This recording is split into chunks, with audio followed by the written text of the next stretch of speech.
Isiniwalat sa pagdinig sa Senado ang koneksyon ng suspect sa textbook scam na si Mary Ann Maslog o Jessica Francisco kay suspended Banban Mayor Alice Guo. Sinubukan daw kumbinsihin ni Francisco si Guo na idawit sina dating Pangulong Rodrigo Duterte at ilang senador sa operasyon ng iligal na pogo. Nasa frontline ng balitang yan, si Mean Los Baños. Meron kong impormasyon, na you are being used para papirmahin si Alice Guo ng affidavit. Affidavit na magtuturo na si President Duterte, si Senator Bongo, si Senator Bato, General Karamat ay nasa likod ng pugo. Merong tao from Malacanang nag-uutos sa'yo. Meron akong information. I can pin you down, my God. That's not true. Huwag kang pailing-iling dyan. Alam kong impormasyon na yan. Nanggigigil si Senator Bato de la Rosa nang questionin si Jessica Francisco o ang pinaniniwalaang si Mary Ann Maslog sa pagdinig ng Senado kahapon tungkol sa iligal na pogo. Humarap siya bilang resource person.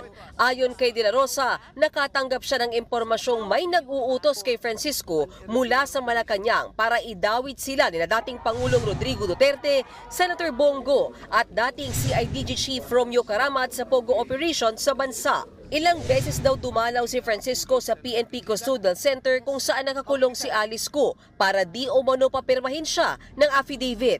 Anong purpose mo doon? First, sir, tinatanong ko po siya sa mga statement po na ginawa po niya, sir. May ginawa siyang statement? No, not the statement. What I'm saying, we were talking about ano po sa kanya, yung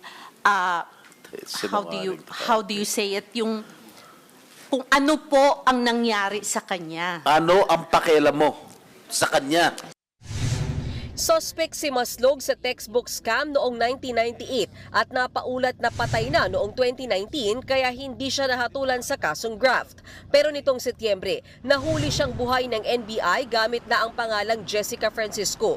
At hanggang sa pagdinig, ayaw niyang sagutin kung siya nga ba si Maslog. What is your real name? I am Jessica Francisco po.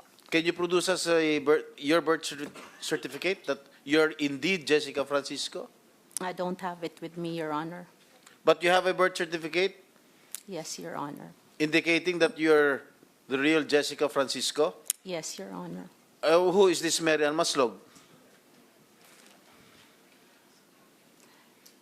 Like what I said, Your Honor, I Who is refuse. Mary Ann Maslog? There Di is ba a ikaw to? case.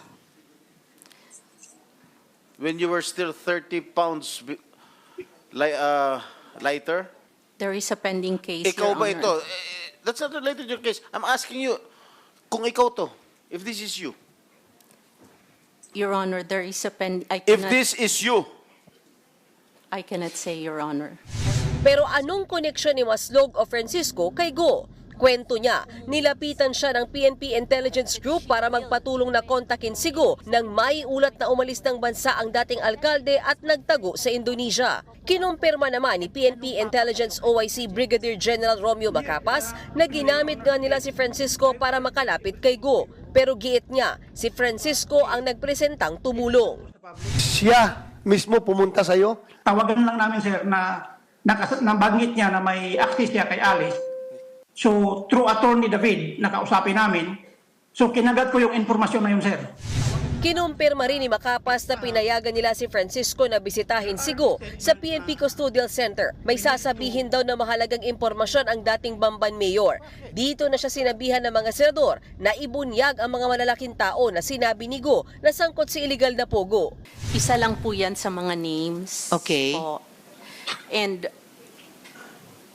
Your Honor, I'm sorry po. I don't think I have the right po kasi hindi po ako sure.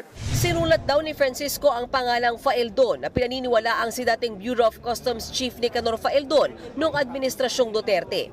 Ayon naman kay Guo, isa sa mga napag-usapan nila ni Francisco ay ang group photo na kasama niya si Duterte at Faeldon. That's my first time po nakita ko po ang former president Doon sa group picture niyan na circulating, that was the first time po na nakita ko po siya. Regarding po kay Mr. Nick Faldon naman po. Mr. Nick Faldon naman po talaga nasa Bamban. Wala naman po kami any transaction pero may goat farm lang po. May goat farm lang po siya sa Bamban. Wala pang pahayag si Faldon tungkol dito. Hindi naman naniniwala ang mga senador sa mga pahayag ni Francisco, kaya pinasight in contempt siya. Sa mga susunod na pagdinig, sisilipin ng komite kung may naging papel nga ba si Francisco sa pagtakas ni Go. Malapit si Mayor Maslog kay Mayor Kalugay, di ba sabi niya? Baka nakatulong si Maslog na sa pagtakas ni